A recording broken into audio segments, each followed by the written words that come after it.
All right, this is a video on my new book, Art and DIY Electronics. I just got it today. I just opened it up and thought that I would shoot some quick video responses to, or video reactions to flipping through this and kind of giving an overview of each chapter. So, this is the cover. It's so pretty. And what we'll be talking about in this chapter is a definition of DIY, do plus it plus yourself, in the first kind of cluster of chapters in my book.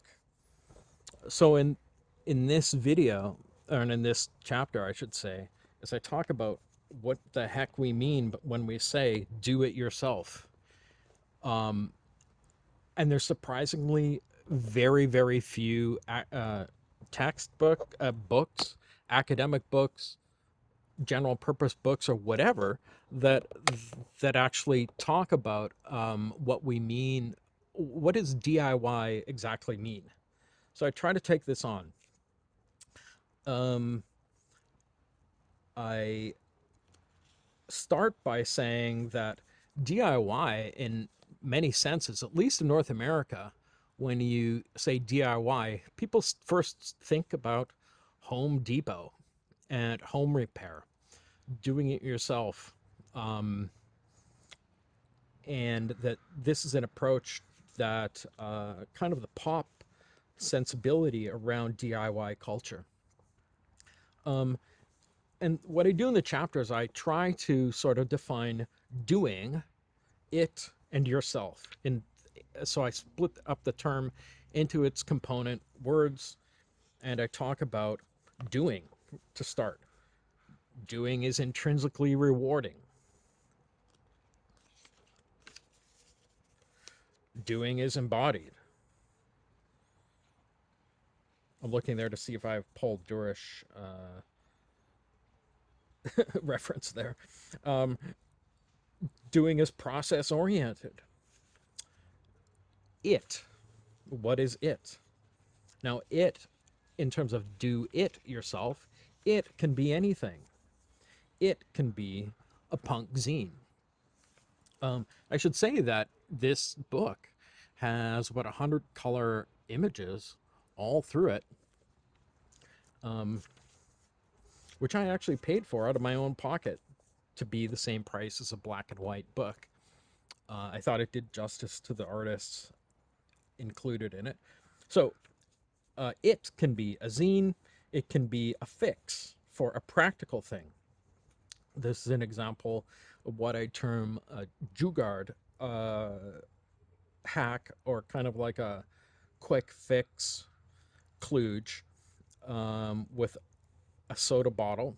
It looks like a Sprite bottle, connected to a tap that's mated to a pipe as an adapter.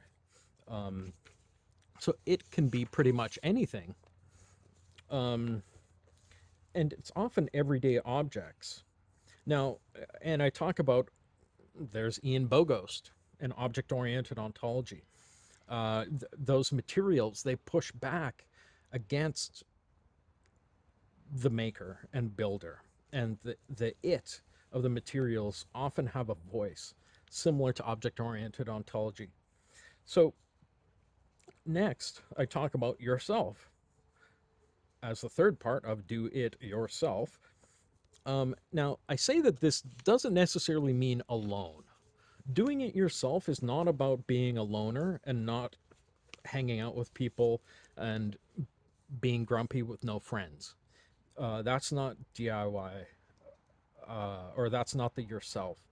Now, instead, what I say is that it's primarily non-professional.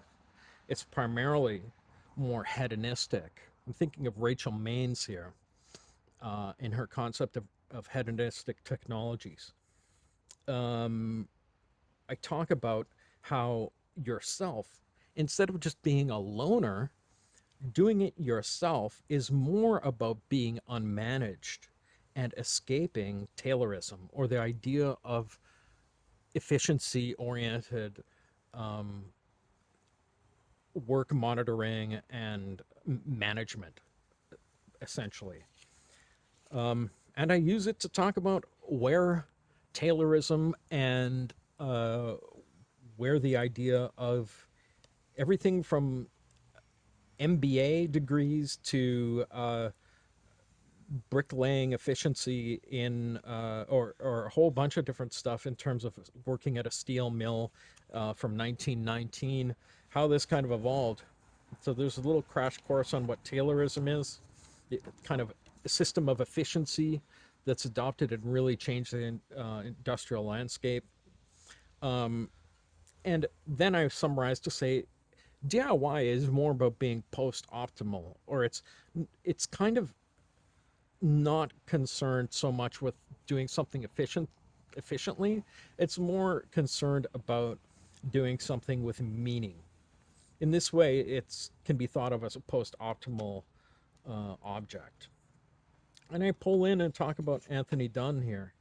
And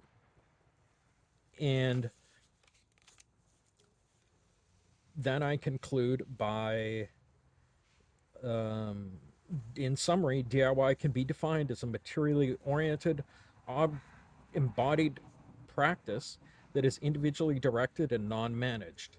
DIY practitioners generally believe that there's value in manual labor, while frequently rejecting the optimized structure of mass manufacturing. This work is often intrinsically rewarding. Doing is an embodied activity where hands and mind work together to manipulate physical materials. The built objects often bear the marks of non-standard, manual, and non-professional approaches to building artifacts. In other words, DIY artifacts frequently have low-fidelity folk look to them. And I go on and on to define DIY. And that's the end of the chapter. In the next video, I'll talk about frugal innovations. So that is an overview of chapter 0.2, a definition of DIY in my new book, Art and DIY Electronics, from MIT Press. Thanks.